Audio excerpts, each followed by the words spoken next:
the pockets of a couple of dinosaurs when I got here about 4 years ago. Give you a little bit of a backstory on myself. I was born in Page, Arizona, relocated a couple of times out in California, Bakersfield, Lancaster, ended up in Mojave Desert. And that's when all the weird shit started fucking happening, right? You know, dad was fucking around with the sister, brother was fucking around with me. Dad went to prison, mom blamed me, mom shipped me off to her friend's house. Some more weird shit fucking happened, right? I was raped at 13 years old. That really sent me for a loop, and I was just getting into high school, right? And I was being picked on, I was being bullied, called names, called fat. I was a little fat, chunky kid, you know, but I did have a mouth on me too. So, yeah, all that trauma I didn't realize was going to affect me in my adulthood. You know, I didn't have a male role model in my life. Dad went to prison, grandfather died. Him and my grandmother pretty much raised me. And he passed away, and that's when all hell broke loose. You know, I caught my first criminal case when I was 13, breaking and entering, possession of stolen weapons, destruction of private property, just real bad shit, really getting into it deep young. And they, instead of locking me up, you know, they gave me like 1,500 hours of community service. What the fuck is that? You know, it took me like 2 whole summers to get that knocked out. But, you know, looking back and working some steps today, you know, I was an addict before I even knew I was an addict. You know, because when that weird shit would happen in the house, I would go out to the chicken coop and I'd fucking burn myself. So just to get out of self, just to escape what was going on inside, you know. So moving forward, you know, high school, graduated, and then I got a girl pregnant, of course, in 97. And that's kind of where my disease really kicked off. So she was about 7, 8 months pregnant, and I was out getting loaded. I started getting loaded when the gangster crank came out. That's when crank was crank, right? That's what fucking meth was. And got addicted. I was drinking, I was smoking, I was cheating on her while she was pregnant at my mom's house, just right down the street, a couple doors down, you know.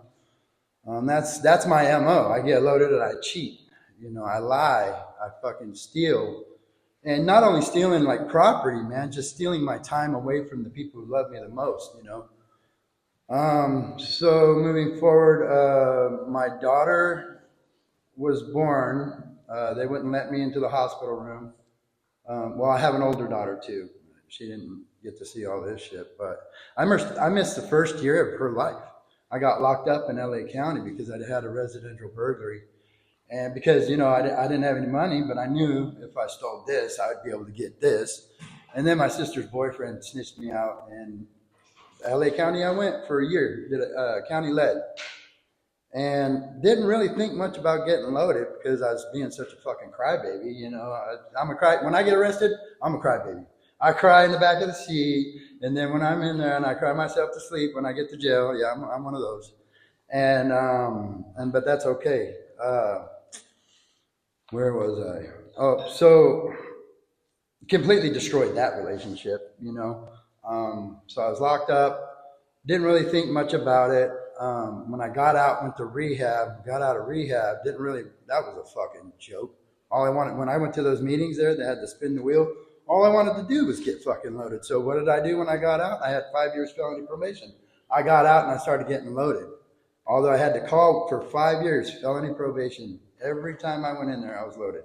But for some reason, my PO, he was like, well, you know what? Just stay clean for 3 days, come see me, and piss clean. I was like, well, maybe I can do that.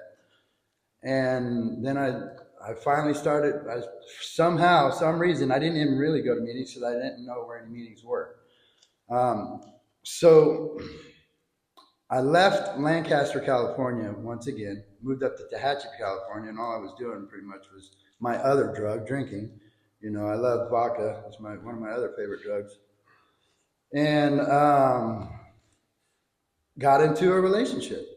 And I was in that relationship for about 15 years, 10 years married to this woman. But we were going to the club. I was working at Cal Portland. I'm a heavy equipment operator by trade. And did that for a while and got into it with my boss. And then all of a sudden, this voice that was quiet for so fucking long said, hey, You remember when you fucking smoked that shit out of that pipe? And for some fucked up reason, I said, yeah, because he put me on nights. And I was like, fuck this guy, I'll show him. So, yeah, right? That's what I did. And I found the first dude, fucking, it was a short, stocky, Hispanic dude, fucking with a sombrero tattooed. I was like, that dude's got what I want. And he did, you know? So I went and I started in 2012. That's when shit started getting fucked up real bad, real quick. I got fired from that job. They banned me from the property.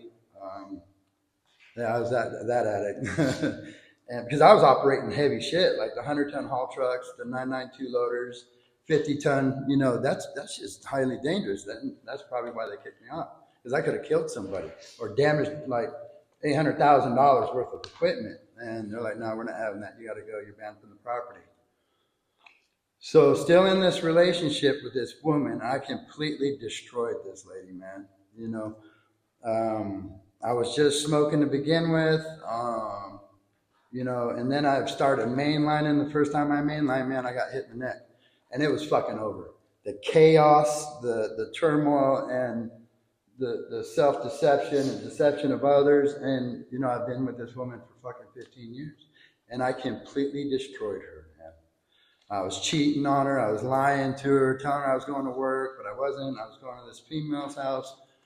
And the hardest thing, because I didn't know how to stop. I know there was meetings. I started going to meetings off and on, but, you know, I really wasn't trying to work any kind of program because I was addicted. I was done. And the hardest thing I ever had to do is because I could not stop. I didn't know how to stop. I don't even think I wanted to stop, but I had to tell this woman that I didn't love her anymore and she needed to move on. And I've been to like multiple rehabs, Salvation Army, like fucking 10 times, some other ones, and it just did not work. It just didn't work. Somebody recommended therapy. I did therapy for a little bit, didn't work. So after completely destroying this family, kids moved to Washington. I actually have a stepdaughter that I made amends to just recently, and you know, she fucking hated me. I didn't think I'd ever build that relationship back. And it's such a beautiful thing now because she tells me happy birthday. She tells me she loves me. I never thought, because she always thought that I was hitting her mom, but her mom was hitting me because I thought I deserved it. I would talk some shit and I would lean into it and I'd fucking hit me. And she would fucking just lay me out, right? But never put hands on. I pushed her once away from me and that was it, man. You know, she said I did pick her up and throw her into the cabinet one time because I thought somebody was in bed with her. But I don't know if that was the case. I still can't remember that. Probably, maybe. You know, I'm not putting it off. But there's an amends that I would truly like to make, but she stopped talking to me about fucking 10 years ago, 10, 15 years ago. She had nothing to do with me. And I've accepted that. And so moving forward, finally after that, I thought a relationship would fix me. Always jumped into another relationship. Oh, well, I love you. Well, when that didn't work out, they didn't tell me to love me, and then I got abandonment issues. So I'd go right back out and start using it. I'd get 10, 11 months. Man. And then go right back out because I loved her. You know, she broke my heart. There's an excuse to get loaded. My MO. Finally, I started hanging out in the desert, Cal City, California, and I met Bam and Amber, the dope people. You know, people were like, oh, you know, if you do this, the violence part of it, you do this, you know, we'll give you some drugs. I did that like once or twice. I'm not that guy. I'm a color book fucking tweaker. I don't like violence. I like the color. That's just what I like to do. I heard that once in a meeting. I was like, damn, he called me out. Fuck, and I like the color. I like the color. And I color those fuzzy posters, hang them up on the wall, and oh, look at this shit. You know, and fuck, man, I was a badass at it, dude. And then it really got to the really dark side of the fucking moon, man. Cal City it's like the land of lost souls. I mean, people disappear in that motherfucker. And I ended up right in the middle of that. And you know what? It's taken me a long time to come to terms with this. You guys know what a house mouse is, right? You don't know what a house mouse is? Somebody who does the dishes, watches the kids, cleans the floors, and, you know, for the dope, right? So I figured, well, I don't like the violence. This is pretty fucking easy. I can do some dishes and they're going to kick me a fucking rock. A big fucking rock just to maintain their household while they take off. It's not hard to fucking feed the kids some ramen noodles. And that was really hard because of my ego to admit that to you guys, right? I was a fucking house mouse. So was my brother. Well, to each their own. I'm not ashamed of it. That's just what I did. That's where I came from. So, I've been with my fiance for about 8 years now, and we were in active addiction together. That was a fucking trip. Off and on, breaking up. Finally, we made a decision. We escaped some people. I was talking to somebody outside of this meeting about the dark side of the cops, the dirty cops, and these fucking horrendous people. Just, you know how I said the people disappeared. Those were the people that made them. And I was in that circle and didn't even fucking know it. And finally, her and I, we finally escaped, went out to Arizona. And this dude that she hooked up with, we found out that he was murdered. And it's all due to the area, whatever. I'm not that guy. Like I said, I just found out there are other people. I'm not that guy. I don't like the violence. And finding out that he was murdered, I was like, well, we got out in time because she was hanging out with him. So was I. And I'm going to get clean. I swear to God. To Arizona, and then my daughter asked us to move up here with her. But unfortunately, I had like 11 months, and then I started drinking my drug. And then I started smoking the weed, and then finally after about 6 months of being out here, I had the bright idea to go find the first motherfucker with a backpack and no teeth and a bicycle. And that, I know who to look for. I fucking know who to look for, right? And fuck the drugs out here. I waited like fucking 2 hours, something, I was fucking fiending. I'm like, fuck, I really want to get loaded. I gave him like $60 and $20 for his pills. He brought me back this fucking little, not even a dime bag of meth, dude. It wasn't even fucking meth, but I said, fuck it. I ate it and it was fucking over. The psychosis behind that scared me so fucking bad because I didn't think I was going to fucking come back from it. I did not think I was fucking tripping. Everybody in the house at nighttime was talking and everybody was fucking sleeping and I'm tripping like they fucking know. And I'm like, fuck, I gotta get out of here. So finally I went to work. I rolled out of bed and I cracked my eye open on the nightstand. Went to the hospital, told them I was on drugs. I like to tell them myself. So they glued me up. I went to work and that's when I lost my shit on the freeway. I started sobbing uncontrollably. I wanted to fucking die because that one more time, once again, 26 years of this bullshit of relapse and fucking, destroying people's lives, but most of all, destroying myself, my soul, my spirituality, always turning my back on God. And that was my MO. I always did that. And something fucking changed. I wanted to take my little blue Ford Ranger, run it into the wall, and just end it all right then and there. But something happened to where I made it to work somehow, still crying, still sobbing. My supervisor walks up and I'm sitting in my truck and I'm crying. He looks at me and goes, what the fuck? And just walks away. And then so my our boss came up and he goes, dude, what's wrong with you? And I was like, I need help. I need to do something. He's like, well, go home. I was like, well, I can't do that. Because I told my daughter that I had fucking relapsed. She said, don't come back home. So I spent the night in the Walmart parking lot in my truck. I went to work the next day using the chainsaw. Then I was making phone calls in between this. And finally somebody from the recovery house in LA called me. Here's the plane ticket. Fly out. Come out here and, we'll do something. So I stayed out there for about 45 days and I came back to Washington. After about 45 days, my fiance got into a fender bender, and it was nothing. It's just the bumper was cracked. Somebody rear-ended her. She sounded like the whole van was total. But I came back out, got into the relentless Oxford house, and that's where my recovery started. I still remember the psychosis. I hold on to the psychosis because that shit affected me deeply. It scared me. And it took like maybe a year and a half for the voices to go away. and you know, I'm tripping. I'm still hearing shit, and I got so desperate for something different other than getting fucking loaded and destroying everybody else's lives around me. I really didn't start focusing on myself until it was suggested 90 and 90.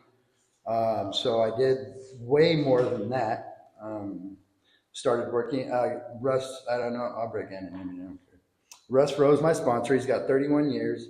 And I heard him speaking in a meeting once. And just, you know, he wears these little vest things. He looked cool, laid back, rides a Harley and shit. And he said something. I can't remember what he said, but he said something that clicked. And the phone list went around. I texted him, hey, would you be my sponsor? He said, yes. And I said, okay. He goes, there's 3 things that, you know, you got to be of service, you got to work the steps, and you can't be a fucking chomo. I said, hey, I qualify. So I can do that. So what I started doing was I read the first 107, and then I read the first step out of the how and why. And that's when it really started. The powerlessness that I felt at that moment in time when I was driving on the freeway was so overwhelming because I had no control over whatever was going on with me that time. And it scared the fuck out of me, you know, scared me right back to the beginning. So I get into the steps. I have 4 years. I'm on my 2nd round. I'm on step 10 now. And, you know, to get to 7, you got to work 1 through 6, right? So I started working the steps. I started getting honest. And the meat and potatoes of the program for me was step 4 and 5. Definitely 4 and 5, because, you know, I didn't want to admit that I was raped when I was 13. There's shame in that, you know. And then having to tell somebody about it, right? There's shame in that. So, and there was a lot of other shit in this inventory, man, that was fucking with me, because I had to relive everything that I did to that lady that I just talked about in my active addiction. And it still breaks my heart today, but I don't dwell on it. I still feel a little bit guilty. Haven't let it go all the way, but it is what it is, man. And the best thing about the past is what I've learned is the past is the past. I have no power over that whatsoever. All I can do is be a better person today, a better man, a better father, a better, you know, boyfriend or fiance or whatever, and a better friend today than I was yesterday. And I've learned how to do that slowly but surely throughout time. So confessing all my shit to my sponsor and then having to look at the character defects. Huh? What the fuck's a character defect? I don't have those. Well, yeah, well, I'm selfish, self-centered, self-seeking. I get angry. Self-pity was a big one, because I love feeling sorry for myself. I'll tell you what, I do. And I love making other people feel sorry for me. You know, so I learned to knock that shit off real quick, because it didn't feel too good trying to make somebody else with recovery in my soul feel sorry for me. I just don't do that shit anymore. I apply the spiritual principles from 1 through 12 in my life on a daily basis, because that's what I did with the dope. Every single fucking day. That was my priority. Get loaded and fuck everything else. Now it's recovery. Plain and simple. It's fucking recovery for me. I had to put myself, once again, first, and work on myself for the first, I think, 8 or 9 months I was in the Oxford house. And then finally, I got into our own place, and we've been there for roughly about 4 years now, 4.5 years now. And that's an accomplishment, man. You know, and I'm so grateful for Narcotics Anonymous, man. And I'm grateful, you know, a grateful addict. I've learned that a grateful addict doesn't get loaded. And I absolutely believe in the therapeutic value of one addict helping another, because we did that this morning. You know, it was like an hour and a half, a meeting just between 2 people. And the weird shit that happened when I was a kid, man, the weird shit happened too. And that's the therapeutic value of one addict helping another, right? And that's just so beautiful to me. And like Lamar said, man, we don't have to do this alone. I don't have to feel this shit alone. So I'm working the steps, I'm looking at my character defects, and I'm like, fuck, I'm a dickhead. And, you know, and then I get into 7. You know what? I'm a human being. I'm a recovering addict. I'm always gonna have these defects of character. But what I've learned in the previous steps is I don't have to act on them. 3, I can give it to God. I don't have to react. You know, I don't have to act insane like step 2. You know, says that how I act, because I can be clean and act like a nutcase. Absolutely. So the humility step, step 7. I'm always gonna come up short because I am a human being. I am unreliable because I am a human being. And I know that, and I've learned that through Narcotics Anonymous and my peers. Intellectualism. You know what? I looked it up. I talked to my sponsor about it, and I still don't fucking get it. So here we are. I'll be spiritual, though. What I've learned, you know, what spirituality means to me is just to act like a decent human being today. To treat people how I want to be treated today. You know, just because my life is fucking so shitty and I want to act out, I don't have to treat anybody else out of pocket. I don't. I treat them with love, kindness, compassion.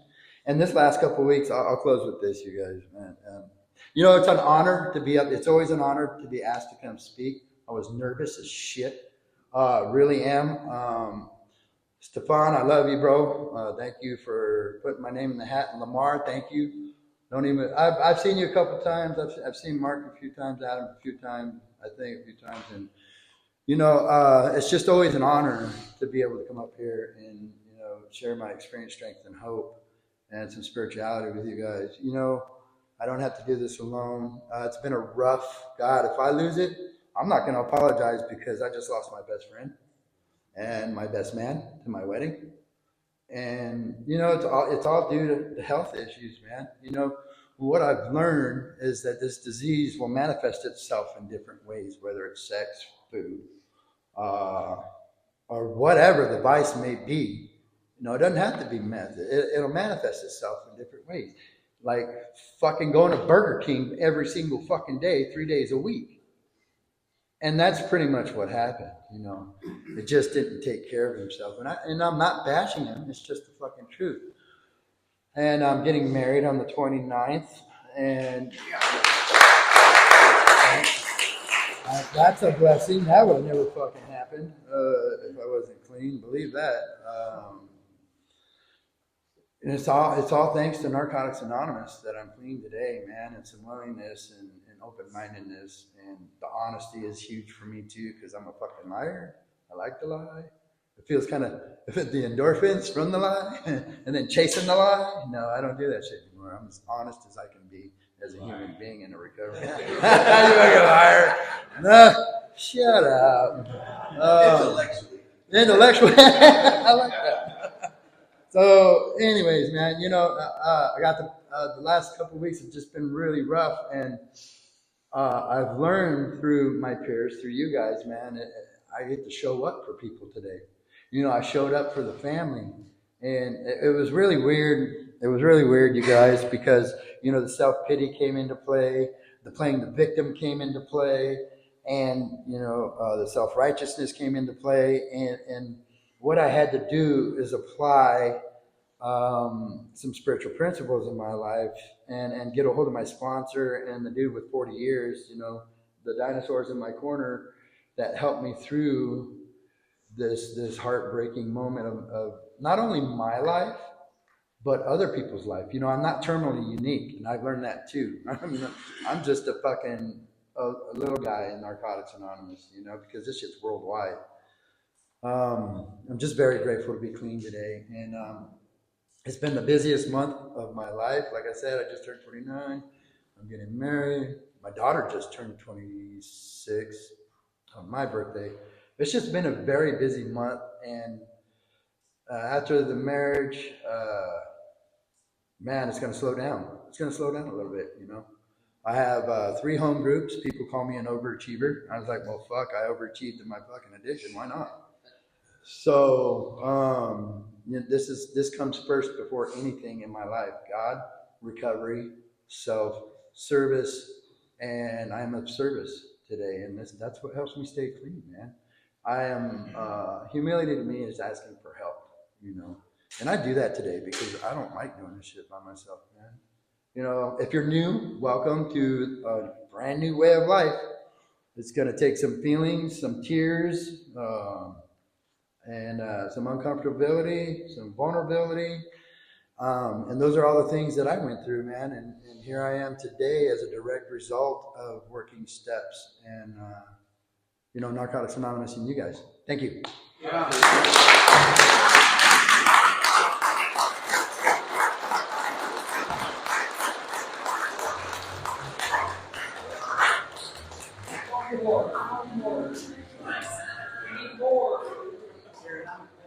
Right on, man. Another thank you to the speakers, Lamar and Jeremy.